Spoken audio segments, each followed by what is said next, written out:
नागपुर में केंद्रीय नेता सुनील केदार ने कृषि उपज मंडी समिति को राष्ट्रीय बाजार समिति में बदलने के प्रस्ताव पर कड़ा विरोध जताया है। उन्होंने कहा है कि ये कदम किसानों के लोकतांत्रिक अधिकारों और सहकारिता व्यवस्था को कमजोर करने वाला है। केदार के अनुसार मंडी समितियां किसानों को उचित बाजार और संरक्षण प्रदान करती है, जबकि नई व्यवस्था में स्थानीय स्तर पर चुने गए किसान प्रतिनिधियों की भूमिका सीमित हो सकती है।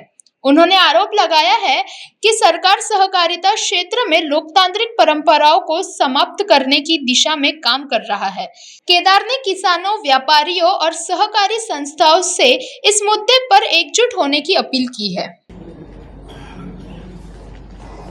मी हा एक महत्त्वाचा मुद्दा आपल्या माध्यमातून ह्या जिल्ह्यातील सर्वसामान्य शेतकऱ्यांपर्यंत पोहोचावा आणि जिल्ह्यामध्ये आणि महाराष्ट्रामध्ये सार्वजनिक चळवळीतनं लोकहिताचे जे उपक्रम होतात त्या संबंधीचा हा महत्त्वाचा विषय आपण माझं मत, माझं म्हणणं हे सामान्य माणसापर्यंत पोहोचावं यासाठी मी आज ही प्रेस कॉन्फरन्स घेतोय। राज्य शासनाने नुकतंच राष्ट्रीय बाजार समिती म्हणून महाराष्ट्रातल्या 2 बाजार समितीला तो दर्जा दिला। एक त्यातली मुंबई आणि दुसरी नागपूर।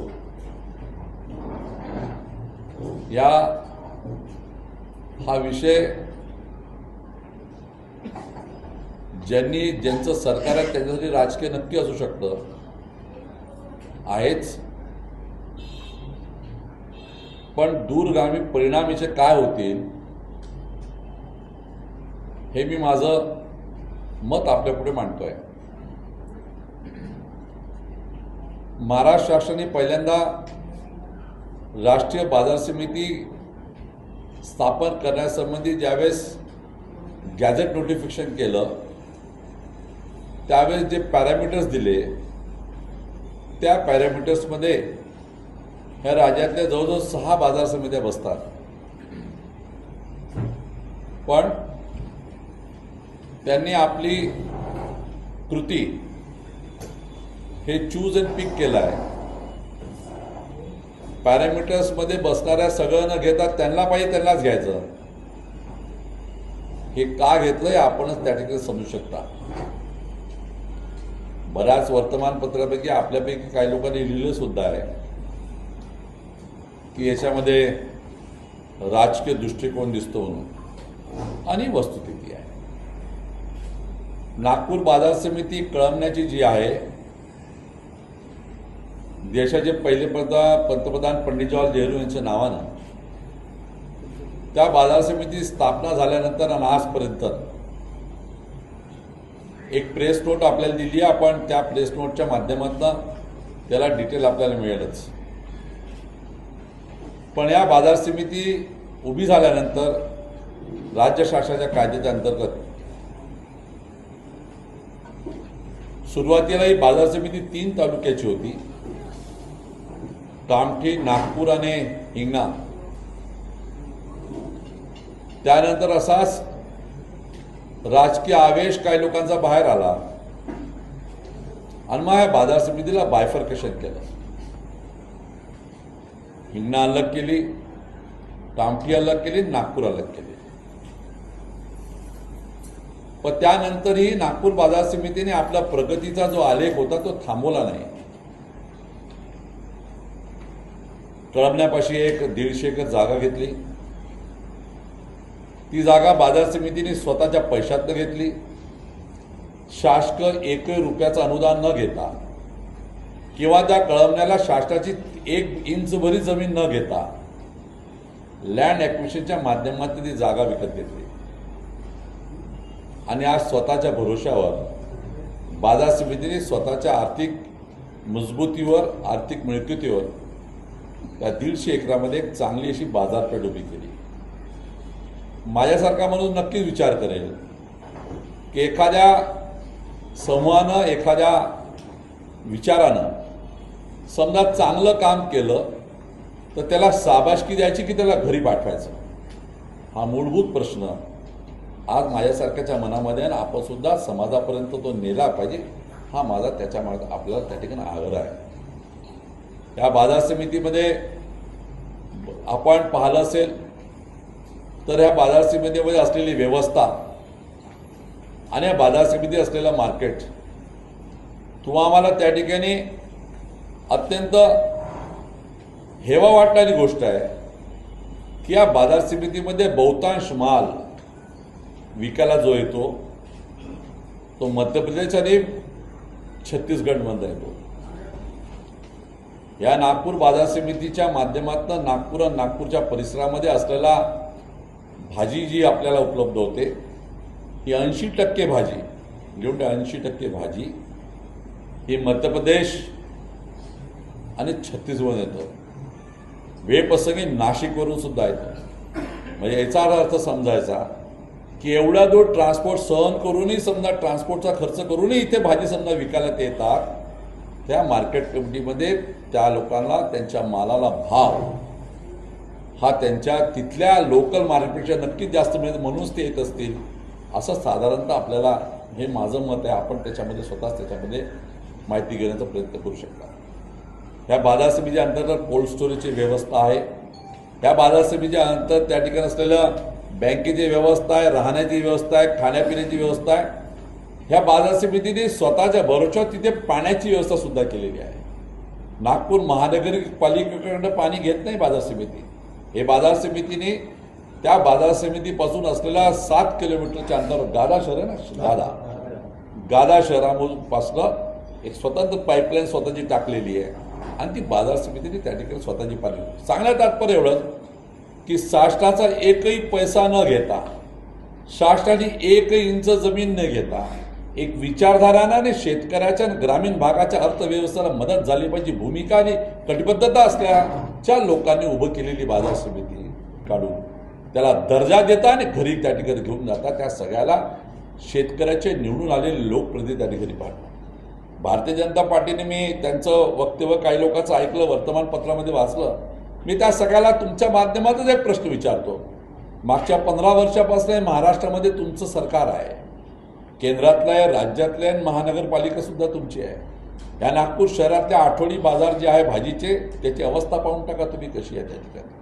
तुमच्यापैकी काही लोकांना वेळप्रसंगी वेळ येत असेल, समजा घरच्या लोकांनी तुमच्या हातामध्ये समजा भाजी आणायला पाठवलं असेल तर, किंवा आमच्या ज्या भगिनी आहेत त्या कधी भाजी आणायला गेल्या त्या लक्षात येईल की आठवडी बाजाराची या शहरामध्ये व्यवस्था का त्या ठिकाणी कशी आहे, कुठं भाजी विकतात, तिथे कुठं बसतात, किती माती लागते, किती स्वच्छता आहे, याचा आपल्याला अंदाज त्या ठिकाणी असेल। मग जे स्वतः करू शकत नाही ते बाहेर सांगतात त्या ठिकाणी। राष्ट्रीय बाजार समिती ह्या देशामध्ये 20 वर्ष अगोदर एकच जात त्या ठिकाणी तयार झाली, ती म्हणजे फरीदाबादला, दिल्लीपासून हजमपूरला। त्याची सुद्धा माहिती आम्ही देण्याचा प्रयत्न केला, अजून पाहिजे असेल डिटेल आपल्याला त्या ठिकाणी नक्कीच देऊ। त्या बाजार समिती सुद्धा माहिती पाठवली, माहिती बोलवली, आम्ही आमचे माणसंही पाठवली तिथे। आणि तुम्हाला लक्षात आव्हान सांगतो, त्या बाजार समिती डिफंग म्हणून बसली, डिफंग ठिकाणा नाही त्या बाजार समितीमध्ये लोकांचं। आणि आता ही नवीन राष्ट्रीय बाजार समिती चालवण्यासंबंधी जी कार्यप्रणाली सांगतात आणि आजची जी कार्यप्रणाली त्यामध्ये तफावत काय आहे, काहीच फरक नाही त्या ठिकाणी। लायसन्सधारक तेच, माल विकणारे तोच शेतकरी, त्या ठिकाणी असं माल घेणारे तेच लोक, मधले अडत्या तेच लोक, तेच राहणार आहे, नवीन काहीच नाही त्या ठिकाणी। मग याच्या मागचा उद्देश काय, कशाला ठेव करायचं? दिवस येतील, दिवस निघून जातील, राजकारणामध्ये राजकारण होऊन जाईल, आज सत्ता आमची उद्या, आज सत्ता त्यांच्या उद्या आमच्या होईल। पण हे का विचाराच्या माध्यमातून उभं झालेलं एखादं त्या ठिकाणी व्यवस्था ही कोलमडून पडली तर पुन्हा उभं होईल का, अशी माझ्या मनामध्ये शंका आहे त्या ठिकाणी। फुले मार्केटचं आपण पाहिलंय त्या ठिकाणी, नागपूर महानगरपालिकेने फुले मार्केट उभं केलं। आज फुले मार्केटमध्ये मार्केटच्या आतमध्ये भाजी किती विकल्या जाते आणि मार्केटच्या बाहेर किती विकल्या जाते आपल्याला ते अंदाज त्या ठिकाणी माहिती त्या ठिकाणी। आणि आजही कुठल्याही शेतकऱ्याला त्याच्यावर त्या ठिकाणी दबाव नाही, त्याच्यावर कंपल्शन नाही की तू भाजी मार्केटमध्येच विक, कारण आता तिथं डिनोटिफिकेशन झालेलं तुम्ही कुठे विकू शकता. प्रश्न एवढाच आहे की व्यवस्था कोण चांगली देते, कोणाच्या मालाला त्या ठिकाणी पावसापासून सुरक्षा आहे, कोणाच्या मालाला त्या ठिकाणी ठेवण्यासाठी त्या ठिकाणी गोडाऊन्स आहे, शेड्स आहे, कुठल्या शेतकऱ्याला त्या ठिकाणी गाड्या उभं ठेवण्यासाठी जागा मिळते, कुठल्या शेतकऱ्याला वेळप्रसंगी जेवायचं असलं तर व्यवस्था आहे, कुठल्या शेतकऱ्याला आर्थिक व्यवहार करत बँक्स त्या ठिकाणी आहे, ही सगळी त्या ठिकाणी पाहिलं तर नागपूर बाजार समितीने ते उभं केलं त्या ठिकाणी आहे. आणि हे समजा लोकाच्या मेहनतीतनं हे उभं झालेलं समजा संस्था असेल, त्याला मोडकळीत काढलं हे किती योग्य सांगा. केंद्र शासनासुद्धा केलं, नाशातला भाग नाही. महाराष्ट्र शासनाचं गव्हर्नमेंट मेडिकल कॉलेज नागपूरला आहे की नाही, 2 मेडिकल कॉलेज आहे नागपूरला. पण एम्स डिक्लेअर करून तिने टेक ओव्हर नाही केलं, एम्सने आपलं उभं केलं त्या ठिकाणी. त्यांना आपलं उभं केलं एम्सचं त्या ठिकाणी. लॉ कॉलेज आपलं लॉ कॉलेज आहे की नाही, नागपूर लॉ कॉलेज आहे. पण ते दुसरं नॅशनल लॉ कॉलेज आलं, त्यांनी आपलं इन्फ्रास्ट्रक्चर उभं केलं. तुम्हाला खऱ्या अर्थानं शेतकऱ्याबद्दल एवढा आव आणून तुम्ही दाखवता, तर तुमचा तो जे पणन जे तुमचं फेडरेशन आहे बाजार समिती किंवा राज्य शासन आहे, त्यांनी आपली बाजार समिती उभी करावी. कारण केंद्र शासनाचा जो ऍक्ट आहे, मॉडेल कोड ऍक्ट जो आहे तो जो 2017चा, त्याच्यामध्ये सरळ म्हटलं आहे त्याने की तुम्ही प्रायव्हेट सुद्धा बाजार समित्या उभ्या करू शकता. तुम्हाला शेतकऱ्याचं भलं करायचं असेल तुम्ही स्पर्धा करा. मग शासनानं ह्या सहकारी चळवळीतल्या लोकांसोबत स्पर्धा करावी. त्यांनी आपली एक बाजार समिती उभी करावी. सहकार क्षेत्राची बाजू ही उभी राहील. शेतकऱ्याला जिथं जास्त 2 पैसे मिळतील, जसं छिंदवाड्याचे लोक तिथं त्यांना पैसे मिळतात इथे येतात त्या ठिकाणी, रायपूरच्या लोकांना तिथं मालावरती इथे येतात विकायला त्या ठिकाणी, नाशिकच्या लोकांना टमाटर विकायचं तर नाशिकला भाव मिळत नाही त्या ठिकाणी तुमच्या इथे येतात. ग्रामीण भागात त्या ठिकाणी असलेलं ह्या देशातील जो साऊथमध्ये आंबा विकणारा शेतकरी आहे त्याला तिथं भाव मिळतो, तो आंबा विकायला नागपूर मार्केटमध्ये येतो. त्या ठिकाणी नॉर्थचे लोक जे आहेत त्याला सेप त्याच्या बाकी त्याला मोसंबीला भाव मिळतात, ते इथे त्या ठिकाणी येतात कारण इथे त्यांना भाव मिळते त्या ठिकाणी. आणि एवढी सगळी व्यवस्था असता तुम्ही कोलमून पाडायची तर ती योग्य नाही. यासंबंधी सामान्य माणसानं कुठेतरी हा विचार समजून घेण्यासाठी आज ही बाजार समितीचा विषय तुमच्याकडे मांडलेला आहे. आणि तुम्हाला अजून एक महत्त्व सांगतो, जो केंद्राचा जो कायदा 2017चा, त्या कायद्यामध्ये वेळप्रसंगी डाउनलोड करून तुम्ही सुद्धा वाचावा, नाही आपल्याला कॉपी सुद्धा उपलब्ध करून त्याच्यामध्ये जे सरळ लिहिलेलं आहे की agriculture produce and livestock marketing promotion and facilitation act.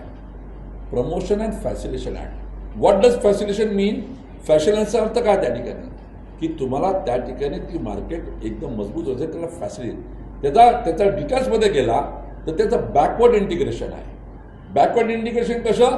शेतकऱ्याला त्या ठिकाणी, कारण त्यावेळेस 2014मध्ये देशाचे पंतप्रधान नरेंद्र मोदी साहेबांनी सांगितलं की मी शेतकऱ्याचं उत्पन्न डबल करून देणार. त्याच्या आधारावर ॲक्ट तयार झालेला आहे. त्याच्यामध्ये त्या बॅकवर्ड इंटिग्रेशन की शेतकऱ्याला चांगलं बियाणं कसं देते, शेतकऱ्याला शेतीमध्ये माती तपासून त्याला मार्गदर्शन कसं करता येईल, शेतकऱ्याला अधिक किफायतदार शेती करण्यासाठी नवीन प्रॅक्टिसेस कशी उपलब्ध करून देता येईल, ॲनिमल हजबंडरीच्या माध्यमातून चांगली त्या ठिकाणी नसल कशी तयार करता येईल, हा त्याच्या मागचा कारण त्याचं उत्पन्न वाढवायचं आहे. अशा टेकओव्हर नाही करायचं आहे. आयत्या वेळेवर त्या ठिकाणं नागाव होण्याचा प्रयत्न करू नका. दिवस येतील देव जातील, सत्ता काय कोणाची परमनंट टिकत नाही, निसर्गच परमनंट टिकत नाही तर सत्ता थोडी टिकून राहणार नाही. पण एकदा या नागपूर शहरामध्ये लोकाच्या माध्यमातून उभी झालेली संस्था नागपूर, तुम्ही सुद्धा सगळेजण नागपूरचे राहणारे आहे, आपणही नागपूरचे राहणारे आहे, पण लोकाच्या माध्यमातून उभी झालेली एकमेव संस्था ही आहे, नो अदर, एकही नाही दुसरी. तुम्ही माहिती करा नागपूर शहरामध्ये आज नावाजलेली आहे त्या ठिकाणी स्वतःच्या भरोशावर. त्या संस्थेला 150 एकरामध्ये स्वतःचं इन्फ्रास्ट्रक्चर उभं केलेलं आहे. एकही पैशाचं लोन नाही आहे. जवळजवळ 150 कोटी रुपयाचं फिक्स्ड डिपॉझिट त्याचं स्वतः त्या ठिकाणी आहे त्यांचं. आणि मोठ्या थाटामाटानं ती बाजार समिती. पण ही नवीन ॲक्ट केल्यानंतर, त्यांनी बाजारची ॲक्ट केल्यानंतर त्यांनी जी कमिटी तयार केली, ह्या कमिटीच्या माध्यमातून आता त्या बाजार समितीचं इलेक्शन कधीच होणार नाही. There will be no elections. आणि शेतकऱ्याच्या माध्यमातून निवडून आलेले प्रतिनिधी त्याचा तर विषयच राहणार नाही त्या ठिकाणी. म्हणजे बाजार समिती चालवायची कोणी आहे? कोणासाठी व्यवस्था? शेतकऱ्याची आहे का? शेतकरी मालासाठी चालवायची कोणी? तुमच्या अधिकाऱ्यांनी तुम्ही निवडलेले प्रतिनिधी. शेतकऱ्याच्या माध्यमातून निवडून आलेल्या प्रतिनिधींचा बाद होऊन गेला, अशा प्रकारचा त्या ठिकाणी आज त्या बाजार समितीचा त्यांनी केलेला विषय आहे तो आपण मात्र मूळ आपण हा लोकांपर्यंत न्यावा, अशा प्रकारे त्या ठिकाणी आपल्याला इथं माहिती आहे. आता त्याला एक गोष्ट नक्की माहिती आहे त्या ठिकाणी, कारण बाजार समितीची निवडणूक ही बॅलेटने होते, ही EVM मशीनही नाही होत. आपण समजून घ्या त्या ठिकाणी बाजार समितीची निवडणूक ही EVM मशीन होत नाही, बॅलेट असते. त्याच्यामध्ये बॅलेटवर ठप्पे मारावे लागते आणि बॅलेटवर ठप्पे मारले तर मग कोणाला भीती वाटते हे मी सांगायची गरज नाही, आपल्याला सगळ्याला त्या ठिकाणी माहीत असतं त्या ठिकाणी. आणि म्हणून या शेतकऱ्याला उभी केलेला जो विषय आहे त्या विषयाच्या माध्यमातून ती जी आता त्या बाजार समितीने नवीन जी जागा ॲक्वायर केलेली आहे, आपल्यासारखे समजा त्या ठिकाणी काही लोक गेला ते जरा नजर टाकून येत तिथं बाजार समितीने 10 एकर जागा त्या मेन रोडला लागून ॲक्वायर केली सुप्रीम कोर्टच्या इंटरव्हेन्शन नंतर. आम्ही सुप्रीम कोर्टापर्यंत भांडायला गेलो. तिथे एका ग्रहस्थानं पेट्रोल पंपसुद्धा टाकला होता. तो पेट्रोल पंप वाचवण्यासाठी त्यांनी काय काय उद्योग केले असेल आपल्याला सांगायची गरज नाही. आजकाल व्यापारी लोक कसे उद्योग करतात, पण आम्ही आमच्या पदावर ठाम होतो. आम्ही सांगितलं नाही, हा शेतकऱ्याची बाजार समिती आहे, याच्यामध्ये कुठलाच कॉम्प्रोमाइज होणार नाही. काढा म्हणजे काढा, कम वॉट इट मे. आम्ही काढायला ती आता जागा हे नवीन मंडळ सरकार, कारण सरकार आजकाल जागा कोणाला देते कशी देते जागेचं सांगायला नवीन तुम्हाला सांगायची गरज नाही. एक जमाना होता भूखंडाचा शिखंड एक जमाना आपण आम्ही महाराष्ट्राने पाहिलेला आहे. तशाच प्रकारचं बहुतेक पार्ट 2 चालू आहे का आता, या पार्ट 2 त्याच्यामध्ये आपण त्या ठिकाणी पाहावं, अशा प्रकारचं आपल्या ठिकाणी मत करतो. मला आपल्या लोकांच्या माध्यमातून इथंच त्या ठिकाणी विनंती आहे की हा विषय आपण आम्ही याच्यामध्ये शांत बसणार नाही. आम्ही आपल्या पद्धतीनं कायदेशीर लढाई लढू, वेळप्रसंगी त्या ठिकाणी आंदोलन करण्याचा भाग पडू, वेळप्रसंगी सगळ्या पद्धतीने जाऊ. कारण ही बाजार समिती कोणी आंदोलनात आणून दिली नाही, कोणी बक्षीस म्हणून दिली नाही आणि कुठल्याही शासकीय पैशानं शासनाच्या तिजोरीतून पैशानं उभी झालेली बाजार समिती नाही. या जिल्ह्यातील कष्टकरी शेतकऱ्याच्या घामाच्या पैशातनं उभी झालेली त्या ठिकाणी बाजार समिती आहे आणि त्या शेतकऱ्यांनी सन्मानानं स्वाभिमानानं उभी केलेली बाजार समिती आहे. आणि म्हणून ही व्यवस्था कायमस्वरूपी ठीक टिकली पाहिजे. आपल्याला आठवत असेल कोरोनाच्या काळामध्ये ज्यावेळेस सगळं बंद होतं तर हीच बाजार समिती आम्हाला सगळ्याला शहरातल्या लोकांना भाजी पुरवत होती. बाकी सगळी भाजी मार्केट बंद होते, इथूनच आपल्याला फ्रेश भाजी उपलब्ध होत होती त्या ठिकाणी. आणि म्हणून हा विषय घेऊन आम्ही तुमच्यापैकी काही प्रश्न तर नक्कीच विचारा, विषयाला धरून विचारा, पण हा सामाजिक विषय आहे लक्षात ठेवा. त्या ठिकाणी हा सुनील केदारच्या निवडणुकीचा विषय नाही, तो येईल त्या ठिकाणी नक्की पाहू, पण हा सामाजिक विषय आहे. हा सामाजिक विषय तुम्ही सगळ्यांनी उचलून धरला पाहिजे. आज कुठले विषय उचलावे कुठले नाही उचलावे याचं वातावरण, याचं गणित फार वेगळं आहे. मला सांगायची गरज नाही.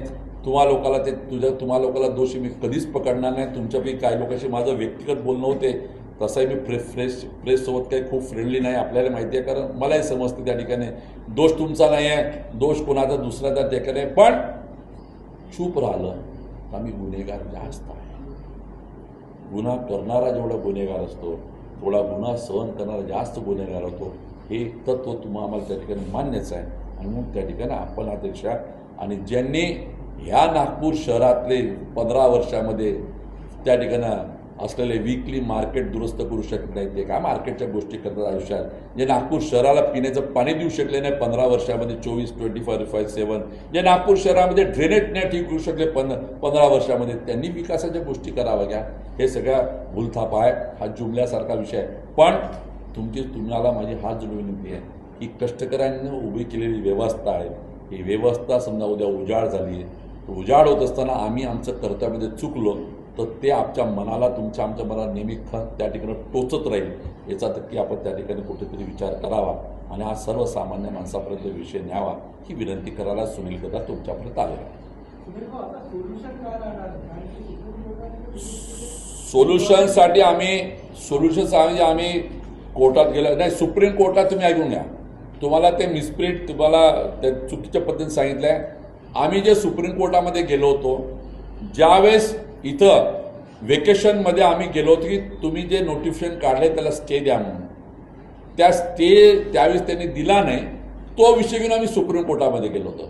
तुम्हाला जे ब्रीफिंग झालेलं आहे काही वर्तमानपत्रामध्ये पास लागता सुप्रीम कोर्टाने म्हणून नाही असं काही म्हटलं त्या ठिकाणी. जो आम्ही तात्पुरतं त्याला स्टे मागितला होता त्या वेकेशनच्या वेळेस, त्यावेळेस त्यांनी स्टे दिला आणि मग त्याच्या विरोधात आम्ही गेलो होतो तिथे सुप्रीम कोर्टामध्ये. आणि सुप्रीम कोर्टाने आम्हाला एवढंच सांगितलं की ऑलरेडी तुमचं मॅटर आता तिथे 10 तारखेला लागलेलं आहे, so it is on the floor, तुम्ही ते करा आणि मग असं वाटलं तर तुम्ही आमच्याकडे येऊ शकता म्हणून ते सांगितलं. त्यांनी काय असं त्याला आभार विवाद नाही केला. ते तुम्हाला चुकीचा ब्रीफिंग झाले त्या ठिकाणी. केदार साहेब, संपूर्ण देशामध्ये सध्या मोदी सरकारांचं तर 12 साल बेमिसाल हे सगळं सुरू आहे. उपक्रम आज पण गडकरी साहेबांनी घेतलं खासदार म्हणून.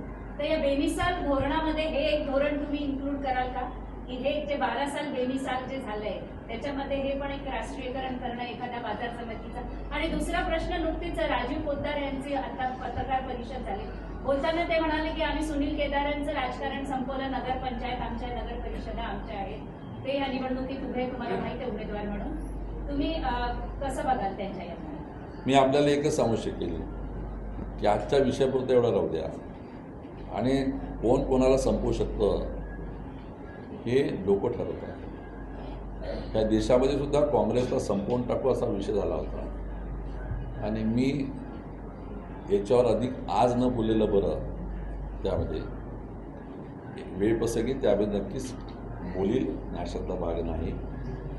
पण आज मी आपल्याकडे जो विषय घेऊन आलेला आहे हा वेगळा, जरा समजून घ्यायचा विषय आहे. तुम्ही आम्ही हा विषय समजून घ्या एवढं सांगतो. त्या ठिकाणी ह्याच्यात राष्ट्रीय दर्जा दिल्यामुळे जी अडचणी येतील ह्याच्यात मेन असं आहे की लोकप्रतिनिधी जे आहे, जे निवडून दिलेले आहे ती पूर्ण खाली झाली म्हणून. तर ते एक मेन रिझन राहील की अजून काही रिझन राहतील की ज्याच्यामुळे आपली ही व्यवस्था पूर्ण कोल पडेल, हे एक.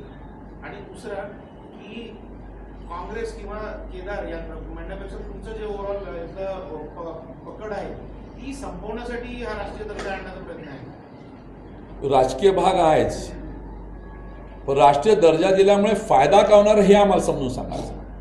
ज्यांनी हा राष्ट्रीय दर्जा दिला त्याच्यामुळे शेतकऱ्याच्या सोयाबीनला 100 रुपये जास्त भाव मिळणार आहे का? उद्या भाजीची किमती त्या ठिकाणी 10 रुपये किलोनं वाढणार आहे का? मला हे समजून सांगितलं पाहिजे. व्यवस्था तीच आहे, लायसन तेच, अडत्या तेच, व्यापारी तेच आणि शेतकरी तेच. बाजार समिती ही कधीही त्या ठिकाणी माल घेत नाही, माल विकत नाही. बाजार समिती ही निव्वळ व्यवस्था देते. तिथं शेड्स उभे करायचं काम असतं, तिथे व्यवस्था द्या, तिथं पाणी असलं पाहिजे, तिथं वॉशरूम असलं पाहिजे, खाण्याची व्यवस्था, वेगवेगळं जेवढं इन्फ्रास्ट्रक्चर आहे ते बाजार समिती देते. माल बाजार समिती घेत नाही. या सरकारला शेतकऱ्याचा त्या ठिकाणी एवढा पुळका आला असेल तर मग ह्या सरकारने शेतीचा माल विकत घ्यावा ना सगळं सांगतात त्याने. त्या भावाने विकत घ्यावा त्याला. बाजार समिती, राष्ट्रीय बाजार समिती केल्यामुळे शेतकऱ्याचा फायदा काय हे तर आम्हाला समजून सांगायचं. काय व्यवस्था बदलणार आहे? काहीच नाही. ते आहे तसं. व्यवस्थित बदलणार आहे की तिथं आम्ही नाही राहणार, त्यांचे प्रतिनिधी राहणार, एवढंच त्या ठिकाणी राहणार, बाकी काय नाही, ॲब्सोल्युटली नाही. ह्याच्यात नियमावली तयार व्हायची आहे अजून आणि आधीच आपली ही बरखास्त झाली, हाही एक मुद्दा. तो मुद्दा आहे. त्यांचे काय आहे की मागच्या वेळेस ज्यावेळेस सभागृहामध्ये हा विषय मार्च महिन्यामध्ये आणला होता, सभागृहामध्ये भाषण करत असताना मंत्री चंद्रकांत पाटलांनी सांगितलं की आम्ही हा जरी आणलं तरी याचे रूल्स जोपर्यंत आम्ही फ्रेम करत नाही तोपर्यंत आम्ही पुढे जाणार नाही आणि आम्ही एक्झिस्टिंग स्ट्रक्चरला हात लावणार नाही असे त्यांनी फ्लोअरवर सांगितलं होतं की जे स्ट्रक्चर आहे एक्झिस्टिंग ज्या बाजार समिती आहे त्यांच्यावर आम्ही करणार नाही, आम्ही आमच्या पद्धतीनं वेगळी व्यवस्था उभी करू. पण आता त्यांनी दोन्ही नाही, त्यांनी रूल्स केले नाही, एक्सटेन्शन येऊन दिलेले आहे. राष्ट्रीय बाजार समिती पारदर्शकता येणार आहे, ऑनलाईन होणार, कास्तकारांना फायदा होणार आहे असं म्हणता येईल. आणि ते बिचोली दलाल जे आहे त्यांच्यापासून कास्तकारांना मुक्ती भेटणार आहे. या देशामध्ये मला एक अशी व्यवस्था सांगा की ज्या ठिकाणी अडत्याने काम नाही केलं. मला ह्या बाजार समिती, ह्या भारतीय जनता पार्टीच्या एक तरी नेत्यांनी सांगा, एक तरी व्यवस्था मला सांगायची. त्यांच्या याच्यामध्ये मध्य प्रदेश आहे मागच्या 15 वर्षापासून, तिथे बाजार समितीचे हाल काय, संपला जमा आहे. त्याच्या याच्यामध्ये त्या ठिकाणी राजस्थान आहे, संपला जमा आहे. पंजाबमध्ये नाही आहे, पण पंजाबच्या मार्केट कपडे तुम्ही पाहून या, एकदम फ्लरिश त्या ठिकाणी. महाराष्ट्रामध्ये सुद्धाही ह्या बाजार समित्या फ्लरिश झालेल्या आहे. त्या फ्लरिश झाले की इथे ते ठिकाणी काम करणारे तसे लोक आहेत. हा नुसता ढकोसला आहे, जुमला आहे. यांना माझ्या ठीक आहे, सुनील केदारचा विरोध कर, काय करायचं तेवढा, पण ती व्यवस्था सुद्धा उजाड झाली तर कोण निर्माण करेल ते पुन्हा. तुम्ही जसं आता प्रश्न उचललाय नागपूरचा, मुंबईच्या बाबतीत प्रश्न उचललाय का? मुंबई बाजार समिती सुद्धा हायकोर्टात तिथे गेली आहे, कारण मुंबई बाजार समितीला माझ्यापर्यंत माहितीप्रमाणे त्यावेळेस हायकोर्टच्या डायरेक्शनप्रमाणे इलेक्शन्स लागले होते त्यांचे, आणि इलेक्शन्स बाजूला ठेवून त्यांनी करून तिथले लोक सुद्धा हायकोर्टात गेले आहेत, त्यांची सुद्धा पिटिशन आहे.